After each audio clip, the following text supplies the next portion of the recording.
Hey there everybody, and welcome to the channel. I'm your host, Rama, and in today's video, we are going to be breaking into two ways that you can go AFK in Grand Theft Auto Online, on any platform and any region.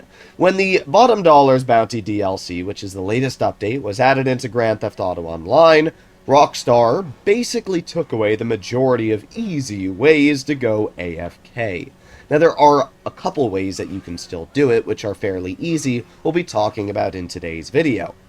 A couple weeks ago, I talked about one of these methods, which is going into the casino and just sitting on the inside track. And while it does work, I realized, as a lot of you told me in the comments, that some of you are living in areas that are unfortunately region locked and don't have access to the casino. And not only that, but also something that I learned is that some of the businesses do not accumulate money when you are inside of the casino, which is rather disappointing. So with those two things in mind, in today's video, we're going to be breaking into two ways that you can go AFK while having all of your passive businesses earning money in the background and not having to worry about being kicked. I do want to thank Beats Down for this idea, as Beats Down is the YouTuber who came up with both of these topics.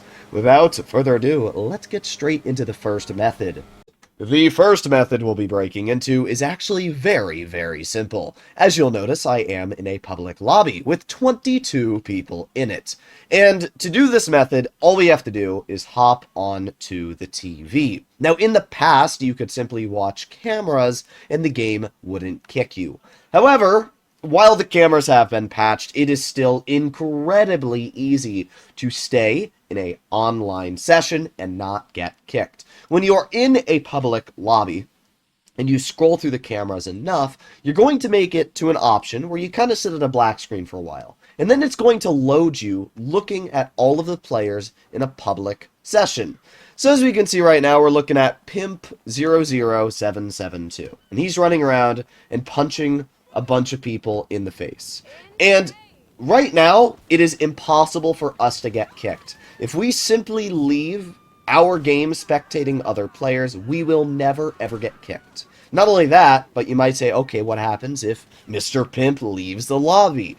Well, no problem. It's just going to swap us to a different person. As long as there is one other person in the lobby, you are never going to have to worry about being kicked from the session. This is an incredibly easy way to obviously abuse the game and go AFK. And it is obviously going to allow your businesses and products to accrue goods over time. So I really don't see any world where this is an issue. I think that I would highly recommend everybody that wants to make money with their passive businesses and don't want to lift too much of a finger to follow this step. The second method we'll be breaking into is quite a simple one. As you can currently see, I am sitting still. I'm not moving a single part of my character. And if your character, or should I say the game, does not detect any movements for around a minute, it is going to send you into a first-person camera view where your camera just kind of looks around the map. It'll look at random cars, it'll look at random actions going around. And your character will do this for 15 minutes if you're clicked on the game, and 3 minutes if you're clicked off the game. We can see this first-person view right here. This is when you know that you're going to be kicked from the game for being AFK. However, there is a way to bypass this. The second method is very simple. You are simply going to go onto your phone, go to the internet, and move your mouse around.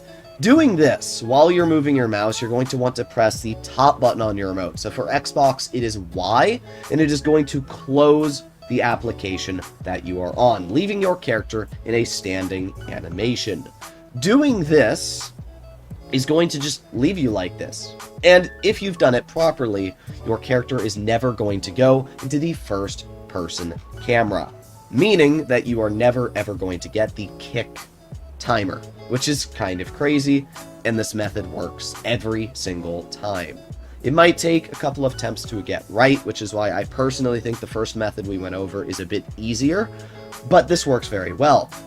The only thing you will have to keep in mind is if you are playing on consoles and you have a wireless remote, it is very, very plausible that you will obviously have your remote die or it'll turn off after being inactive, and then you're going to have to obviously turn it back on. So make sure that your remote is plugged in and that it's wired if you're doing this method, because if it's not, you're obviously going to run into problems there where your remote's turning off, which will interrupt the entire thing.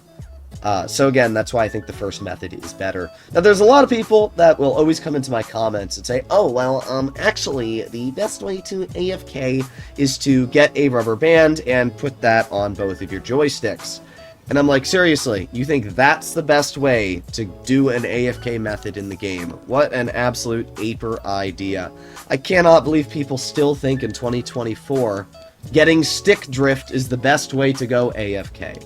If you don't know what stick drift is, essentially, if you rubber band your joysticks together, eventually, after doing that long enough, you're going to break your remote, and it's going to start having your character walk in random directions because it won't know what the equilibrium is on the remote. So if you do want to have a broken remote, especially if you play on Xbox that doesn't have calibration sensors, then sure, rubber band your thumbsticks together. But personally, as someone who doesn't want to buy another $200 Xbox Pro remote, I would much rather just stick to the simple ways of being AFK. But hey, if you don't mind having stick drift and buying a new remote, do the method where you just rubber band them, I guess. But personally, I would highly recommend to do one of the two methods we have just gone over. Whether it is simply standing still and leaving a web page, or going into a public session and sitting AFK staring at players. Both are effective and both will get the job done. On the question of what businesses should you have running in the background, well, that's pretty simple. You'll obviously want special cargo crates with your assistants to be going out and sourcing you goods. You will definitely want the acid lab, the bunker, and the nightclub all running in the background as well, as that's going to earn you some extra cash. If you have a salvage yard, it might not be an awful idea to have your salvage yard go and get you some goodies doing a tow truck mission. And if you own a bail office and the two agents, it's probably not the worst idea to have those agents go out and get you some goods. Make your way over to the hangar, pay Rooster $25,000 or whatever it is, and he'll go and get you a crate or two if you're lucky. Those are all really the major ways.